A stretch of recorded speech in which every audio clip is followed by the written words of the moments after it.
Olá pessoal, tudo bem? Graça e paz. Estamos aqui para a nossa segunda aula da Escola Dominical a respeito dos 7 princípios para uma vida frutífera.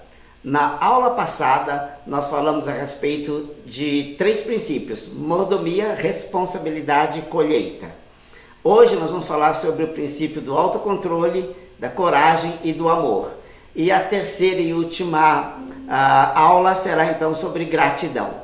Se você está aqui nesse vídeo agora, mas você não assistiu a primeira aula, eu sugiro que você pare, procure o vídeo da primeira aula e aí então, depois que você assistir a primeira aula, você assiste essa aula, tá ok? Que assim você fica com a sequência correta, tá bom? Então é isso aí, vamos lá, vamos em frente. Em Provérbios 16:32 diz assim: melhor é o homem paciente do que o guerreiro, mais vale controlar o seu espírito do que conquistar uma cidade. Nosso quarto princípio fala a respeito do autocontrole. E eu quero te fazer uma pergunta: quem controla a sua vida verdadeiramente? Quem está controlando os teus pensamentos? Hoje nós estamos vivendo num mundo onde existe um excesso de uso de redes sociais. Eu já falei um pouquinho a respeito disso na primeira aula, né? E quando a gente percebe, né, parece que as pessoas meio que são dominadas pelas redes sociais, a ponto de muitas vezes estarem ali com seus filhos ou com a sua esposa ou mesmo num restaurante e eles acabam ficando o tempo todo com o smartphone na mão. Então é muito frequente a gente ver as pessoas o tempo todo aqui, muitas vezes o filho querendo brincar, puxando na perna da calça do pai, mas o pai ou a mãe estão centrados nisso aqui. Eu não sou contra as redes sociais, obviamente, nem que você tenha o seu smartphone, obviamente, mas por favor, veja se isso não está exageradamente presente na sua vida, né? O tempo que você tem com os seus filhos, com a sua esposa, o tempo que você tem para você, o seu tempo com Deus, tem que ser um tempo especial. Não pode ser um tempo onde você está presente fisicamente, mas mentalmente e emocionalmente você está ausente, porque eles vão sentir isso. Talvez você olhe, a criança pequena não está, não, ele está sentindo isso, ele está sendo mais do que sentindo, ele está sendo impactado por isso. Então, verdadeiramente, quem está controlando a sua vida? Quais sementes você tem permitido entrar na sua mente? Pensa um pouquinho sobre a forma que você está vivendo a sua vida, aquilo que você está assistindo, aquilo que você está se envolvendo emocionalmente. Que sementes você está plantando na sua mente? Porque você vai ter, as tuas atitudes vão ser frutos daquilo que você colocar na sua mente. Né? É igual aquela história que você já deve estar bem, vamos dizer assim, cansado de ouvir, talvez, né? Da história do cachorro branco e o cachorro preto, né? E aí alguém chega assim e fala: qual cachorro que é o mais forte? Né? E fala: depende. Os dois são da mesma raça, os dois são cachorros, só o que muda neles é a cor. O mais forte é aquele que eu alimentar mais, né? Então, a questão aqui é: o que você tem permitido entrar na sua mente? Será que a mesma quantidade de horas que você fica na internet ou que você fica nas redes sociais é a mesma quantidade de horas que você fica, por exemplo, lendo a Bíblia, buscando a Deus ou nutrindo um relacionamento saudável com a sua família? Eu não tô, é claro que eu estou excluindo aqui o momento que você fica no seu local de trabalho, né? Seja em home office ou seja no seu escritório. Mas o tempo de lazer, né? O quanto que você tem se dedicado às redes sociais e à internet. Compara esse tempo com o tempo que você tem se dedicado à leitura da Bíblia, a buscar em oração, a orar pela sua família e tempo de qualidade também com sua esposa e filhos. E isso é extremamente importante, porque quando você fica, dependendo dos sites que você está acostumado a visitar, se não for algo que vai trazer coisas boas para a sua vida ou para a sua mente, saiba que você é o responsável por aquilo que você tem colocado na sua mente. Você tem o controle disso. Há um homem chamado William James, que é considerado o pai da psicologia moderna.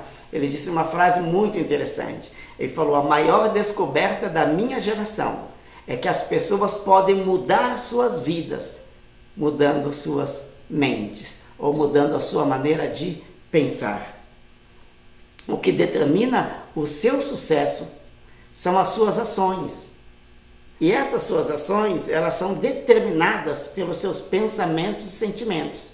Então, eu preciso assumir o autocontrole da minha vida e rejeitar aquilo que não traz benefício para mim. E que muitas vezes eu sei que não traz benefício para mim, né? Então, nós precisamos rejeitar isso. Em Provérbios 4:23, eu peguei aqui na versão da linguagem de hoje, diz assim: tenha cuidado com o que você pensa, pois a sua vida é dirigida pelos seus pensamentos. E Provérbios 18:21 diz assim: a língua tem o poder sobre a vida e a morte. Aquele que bem a utiliza, comerá do seu fruto. Então, eu tenho que tomar cuidado com aquilo que eu estou colocando dentro de mim mesmo. Eu tenho que ter esse autodomínio, eu tenho que ter esse autocontrole para entender que essa responsabilidade é minha. Deus me deu e Ele me capacita, me dando força através do seu Espírito Santo para que eu diga não para aquilo que não está trazendo benefício na minha vida e que eu diga sim, eu vou me aplicar mais aqui, porque aqui isso traz benefício para a minha vida, isso traz crescimento espiritual para mim. Para isso, para tomar uma decisão dessa, para você ter o seu autodomínio, autocontrole, também é preciso ter coragem. Coragem é o nosso quinto princípio. E em 2 Timóteo 1:7 diz assim: pois Deus não nos deu espírito de covardia, mas de poder, de amor e de equilíbrio. Em Josué 1:9, uma passagem muito conhecida, diz: não fui eu que lhe ordenei, seja forte e corajoso, não se apavore nem se desanime, pois o Senhor, seu Deus, estará com você por onde você andar. Queridos, Deus está conosco o tempo todo. Por que muitas pessoas têm medo? Por que muitas pessoas muitas vezes ficam paralisadas diante de uma situação? Às vezes é uma porta que Deus está abrindo, às vezes é uma promoção, às vezes é algo que Deus está abrindo novo, às vezes é uma nova cidade, às vezes é um novo país, às vezes é algo novo que Deus está dando, e muitas vezes nós ficamos paralisados e não queremos dar o passo, não queremos passar por aquela porta porque temos medo. A palavra diz que Deus está conosco todos os dias e Ele estará conosco até a consumação dos séculos. Então, não tenha medo. Ainda quero chamar a atenção sua para João 16:33, também muito conhecido, que diz: eu lhes disse estas coisas para que em mim vocês tenham paz. Neste mundo vocês terão aflições. Né? Jesus está nos advertindo aqui, a gente tem aflições no mundo, mas ele falou o quê? Fiquem desanimados, chorando pelos quatro cantos? Não, que diz a palavra: neste mundo vocês terão aflições, contudo tenham ânimo, eu venci o mundo, né? Cristo venceu o mundo por nós, então nós somos nele mais do que vencedor.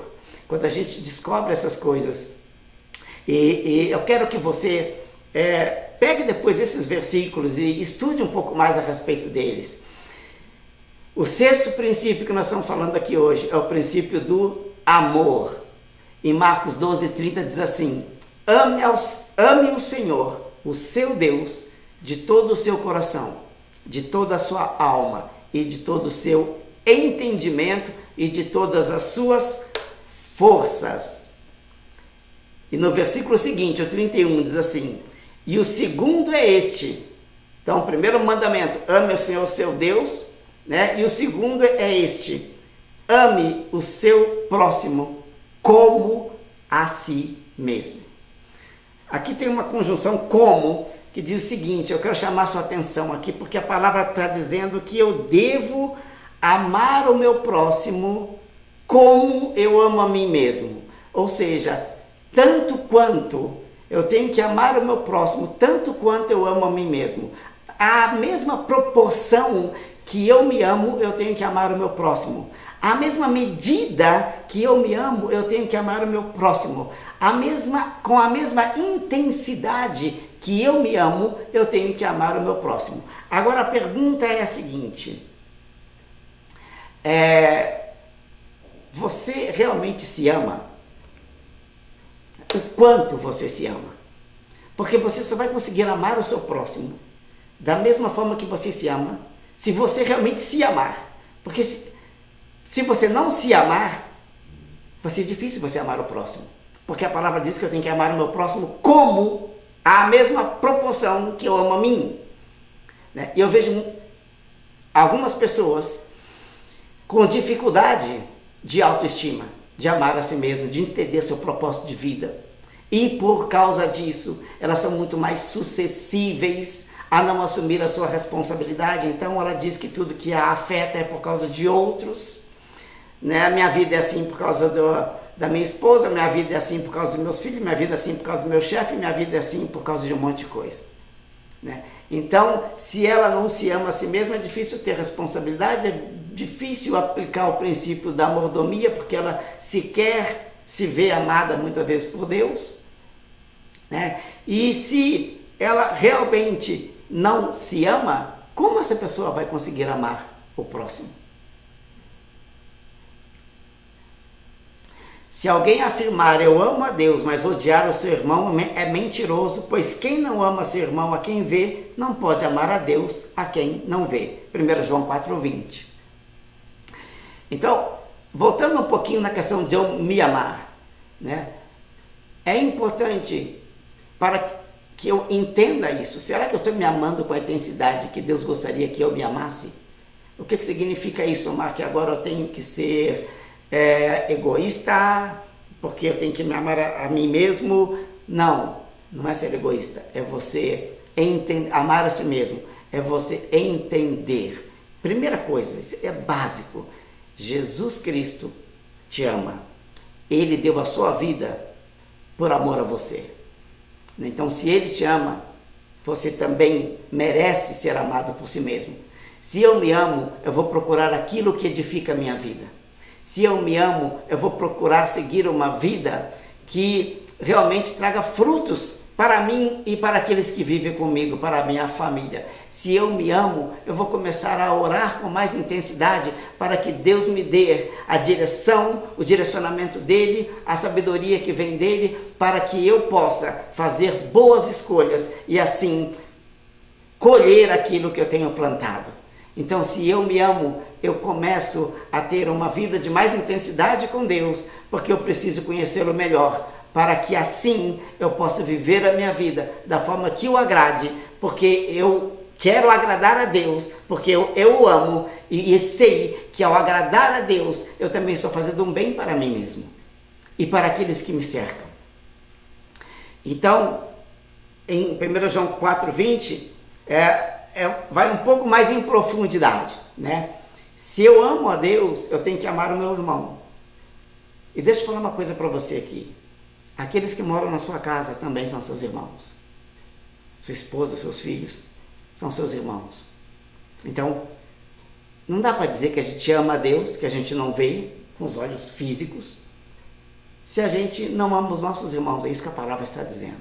Então, eu começo a exercer o meu amor por Deus através do meu amor pelos meus irmãos.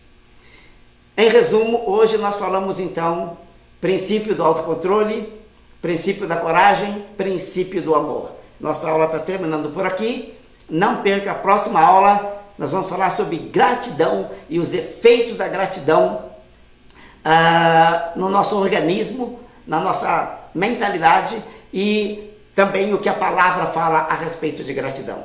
É isso, queridos, que Deus te abençoe poderosamente, que a graça superabundante do nosso Deus esteja na sua vida, esteja na sua casa e que Deus te abençoe em tudo que você colocar nas suas mãos. Até a próxima aula. Tchau, tchau.